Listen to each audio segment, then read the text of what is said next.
Hi class, I just wanted to walk through with you some of that reflective writing information and clarify what the assignment is for Monday. Hopefully you're not watching this until after you've written your narrative draft, because that's really the whole point of reflecting. So I'm going to click on April 17th's homework, which is homework from Monday, and here I have the assignment, Reflection Draft 1. So this is just a draft, it's not a final copy at this point. I also have the handout here that I gave you guys in class, so if for some reason you missed it, you can go ahead and print it out. I'm going to start there and pull it up before I actually talk about the assignment. So this is what you guys have, a basic introduction. And I really think reflective writing is very important for a few reasons. One, I really think the process of learning and how to learn is more important sometimes than the actual subject that we are learning. Also, I think reflection is something that you have to do all the time. Many of you who have jobs will know that reflection is a natural part of your job. I have a year-end review with my boss. Many people have quarterly or biannually reviews to talk about, hey, what are you doing well? What do you need to work on? Where can you go forward? And so this is kind of a process that I think is used throughout life that would be helpful for you to finalize here. So I'm going to go through this pretty quickly. An increased number of courses require students to write reflectively. Reflective writing may be an occasional requirement or a core feature of most or all assignments. There are many different models of reflection. It's vital you follow any guidelines offered by your course. So here's just a guideline. So what is it? If you're unfamiliar with reflective writing, this does a nice job of just defining what it is. Reflective writing is evidence of reflective thinking. It's in academic context. Reflective thinking usually involves looking back at something, right? Something that happened, idea, object, analyzing the event, thinking about it in depth from a different perspective, trying to explain, often with reference. And 3, thinking carefully about what the event or idea means to you or your ongoing process as a learner. So it's those 3 specific points that you're going to want to try to hit in your reflection. And I'm going to show you how to do that. Reflective writing, of course, is more personal than other types of academic writing.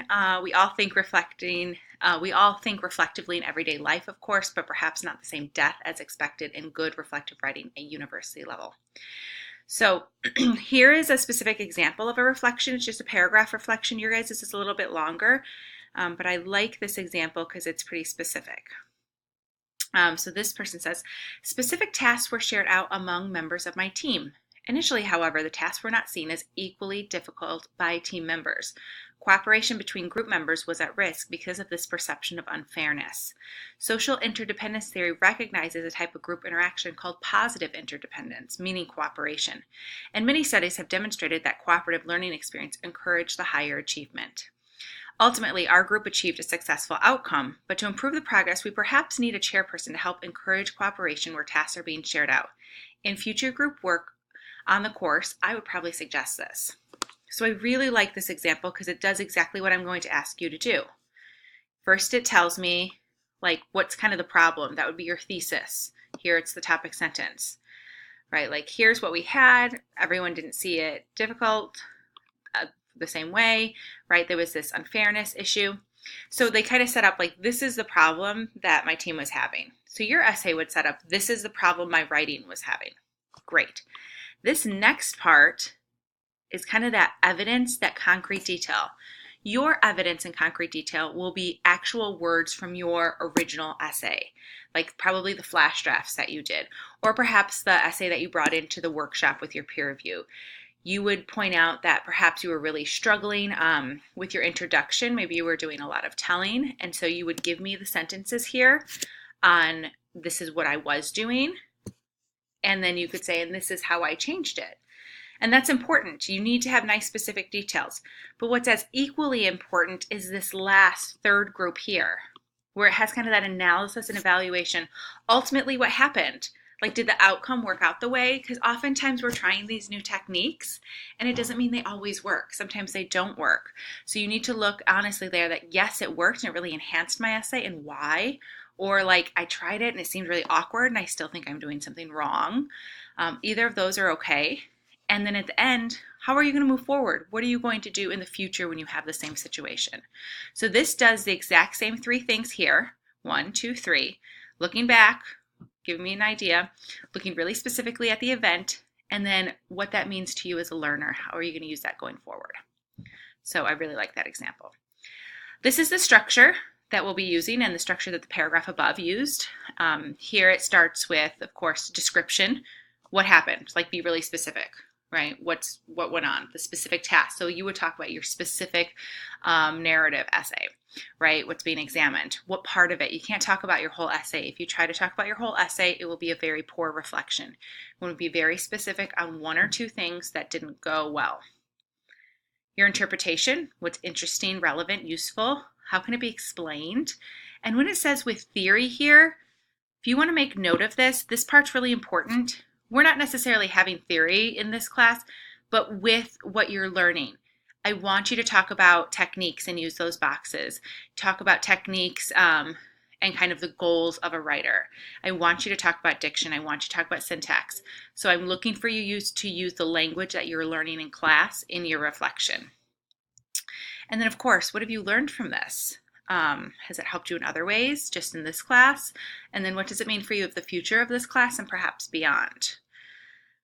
So this is one way to structure it, but I like to start with this structure, especially if you're not familiar with reflection. And know that reflection is an exploration, right? It reveals anxieties, errors, weakness, strengths, and successes. So it's really important to be honest. What I really tell students to be careful of is saying, I went from this sentence and I changed it to this sentence and now my essay is perfect. Typically that's not how it works. And we don't want to necessarily, I don't want to say lie, but kind of paint everything rose-colored in our essay. We really want to be truthful and honest, and that's also important. Make sure you select just the most important parts. Again, you're not going to be able to talk about your whole writing process, one or two pieces, and reflect forward, not just looking back on what I did, but like what I'm going to do in the future with this.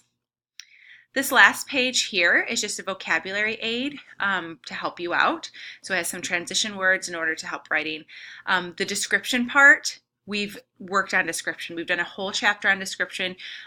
We've practiced with description, and so I want that to be a nice descriptive narrative. I'm also going to be looking at your writing techniques in this because we've been practicing them so much in class. So you want to describe. Don't just tell me I sat down to write my narrative and it was hard.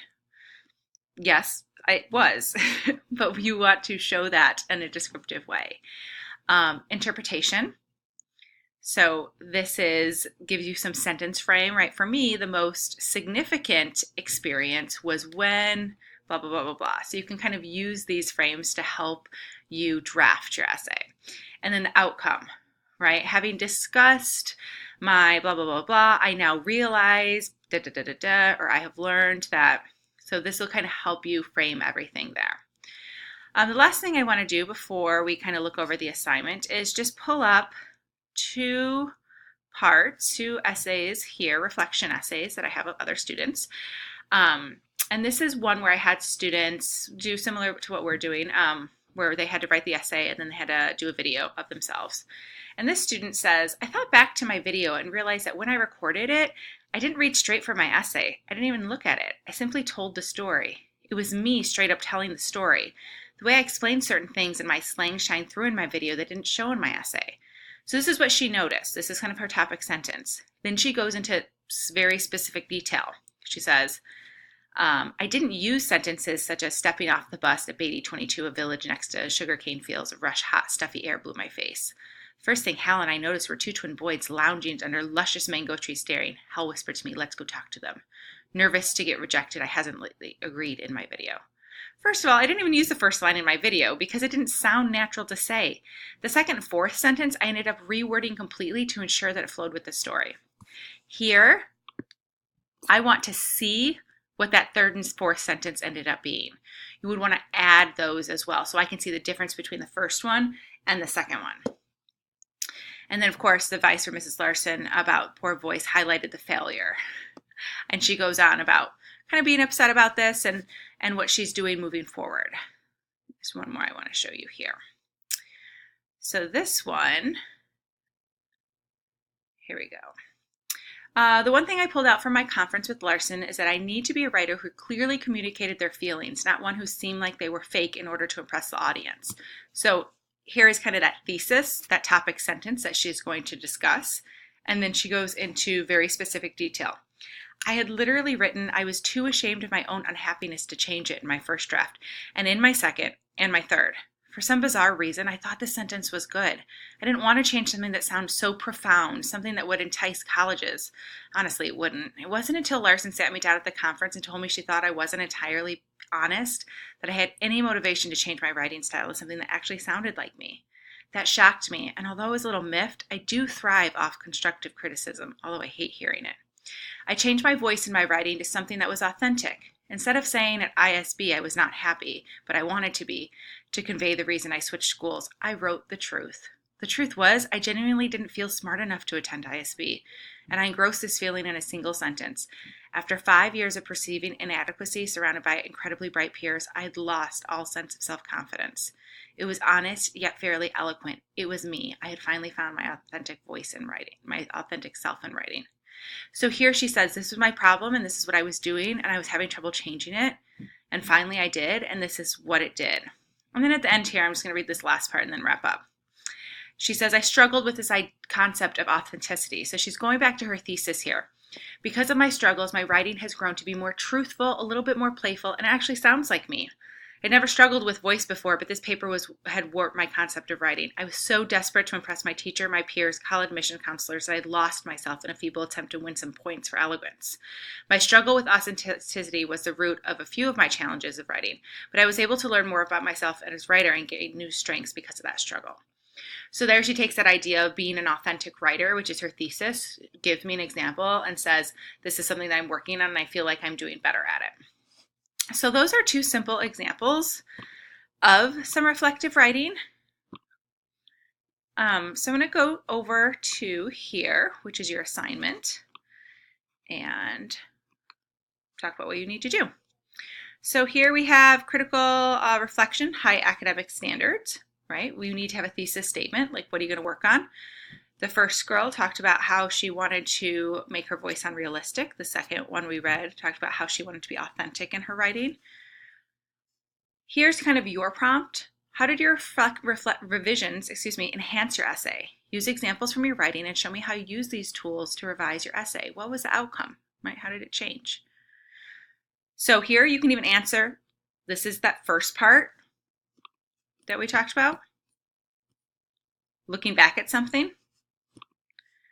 The second question, use examples from your own writing. That's asking you to do the analysis portion.